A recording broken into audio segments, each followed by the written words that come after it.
Le coronavirus est en train de faire des ravages dans le monde entier.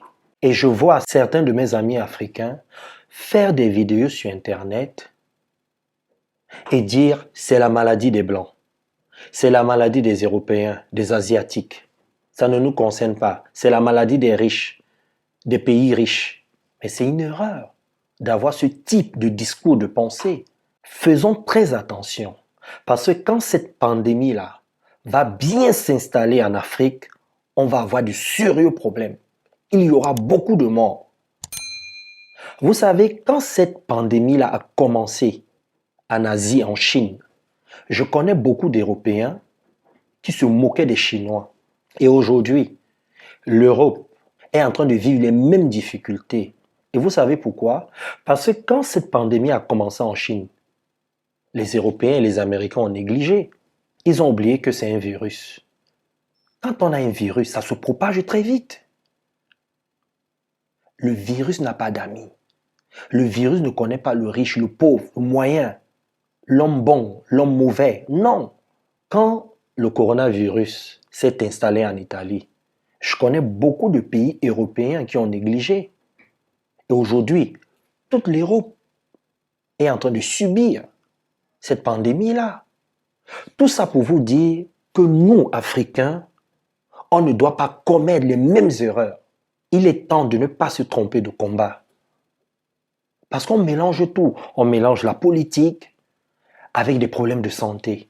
Mais les amis, c'est un problème de santé. Je vois beaucoup d'Africains qui vivent en Afrique, qui ont de sérieux problèmes avec les Africains de la diaspora. Ce n'est pas normal. On mélange tout. J'ai vu des vidéos où les gens disaient c'est vous, les Africains de la diaspora, qui causez plein de problèmes en Afrique. C'est à cause de vous qu'il y a des guerres en Afrique. C'est à cause de vous qu'on ne respire pas en Afrique. Restez en Europe.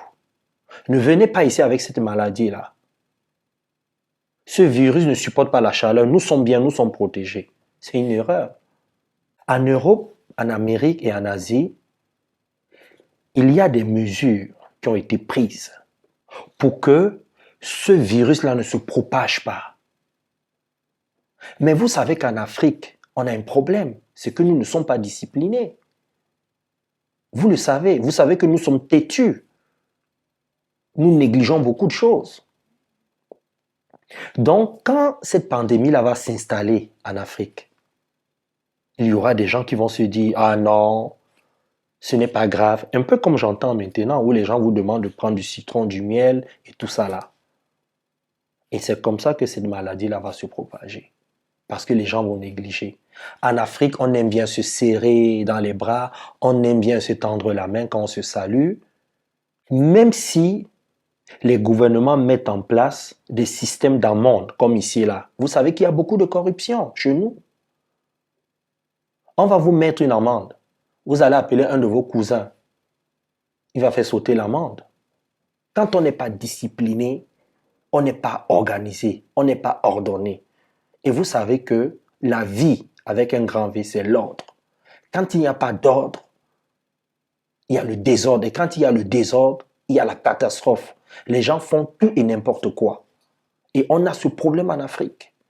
Le second problème qu'on a, c'est que nous sommes superstitieux. Quand cette pandémie-là va bien s'installer, il y aura des personnes qui vont commencer à croire aux démons, qui vont aller voir des médecins non formés, des personnes comme ça qui vont prendre des titres de médecins et qui vont leur dire prenez un peu de citron, un peu de miel, mélangez ça avec du sel, avec de la tomate et ça va vous guérir. Des choses comme ça. Et ça va créer tout un système autour de l'escroquerie que vous ne pouvez même pas vous imaginer. Il y aura des conséquences graves. Parce qu'ici, on voit déjà, avec la période de confinement, comment les gens ont peur. Mais qu'est-ce qui va se passer en Afrique si ça arrive? Vous imaginez un peu? Donc, les amis, anticipons. Au lieu de nous moquer des autres, au lieu de nous dire que cette maladie-là, cette pandémie-là ne nous concerne pas, mettons-nous au travail. Parce que quand ça va arriver, on va continuer à se plaindre comme on se plaint depuis des années. Il y a un moment pour pleurer, un moment pour dénoncer, pour se plaindre. Mais il y a aussi un moment où il faut se mettre au travail. Et là, c'est le moment. On peut encore rectifier le tir. Le troisième problème qu'on a, c'est la religion.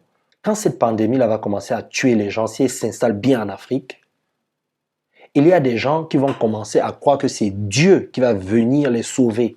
Dieu est déjà en train de vous dire que cette pandémie a commencé en Asie. Les Européens, les Américains ont négligé. Donc faites attention. Préparez-vous, anticipez, sortez de la superstition. Faites ce qu'il y a à faire pour ne pas vous retrouver dans les mêmes problèmes. Et vous négligez. Et quand vous allez commencer à prier Dieu, mais il sera trop tard. C'est maintenant qu'il faut avoir le discernement. C'est le message que je voulais vous faire passer. Arrêtez de faire des vidéos qui n'apportent pas grand-chose. Je sais que parmi nous, beaucoup aimons le buzz. Mais arrêtons. C'est un problème de santé. Même si on sait que derrière, il y a beaucoup d'enjeux politiques, beaucoup d'enjeux financiers. Faites très attention. Ne vous trompez pas de combat. Je sais qu'il y a beaucoup d'injustices envers le peuple africain. On a connu l'esclavage, la colonisation, l'impérialisme. Aujourd'hui, on subit tous les déchets de la mondialisation. Je le sais. Et je sais que toute cette manipulation-là crée beaucoup de frustration dans le mental des Africains. Il y a beaucoup d'Africains qui sont en colère. Et moi, je suis le premier à le comprendre. Parce que je suis coach en intelligence émotionnelle et relationnelle. Quand on passe le temps à vous escroquer, à vous cogner dessus, à vous faire du mal, à vous faire croire que vous êtes zéro, que vous n'êtes pas intelligent, à un moment, vous en avez marre. Et je sais que beaucoup de personnes expriment cette frustration à travers les vidéos, à travers certains propos. Mais là, ne nous trompons pas de combat. Ce n'est pas la même chose. Élevons notre état d'esprit, notre mindset. Ne soyons pas toujours là pour nous plaindre. Là, on peut changer les choses. On peut être un exemple pour le monde. On peut dire au monde, voilà ce que nous avons fait pour que cette pandémie-là ne s'installe pas chez nous. Grâce à vos erreurs, on a appris, nous avons anticipé, nous avons éduqué. Soyons un exemple dans le monde entier. Ça ne sert à rien de dire que c'est la maladie des autres. Non. À bon entendeur, salut.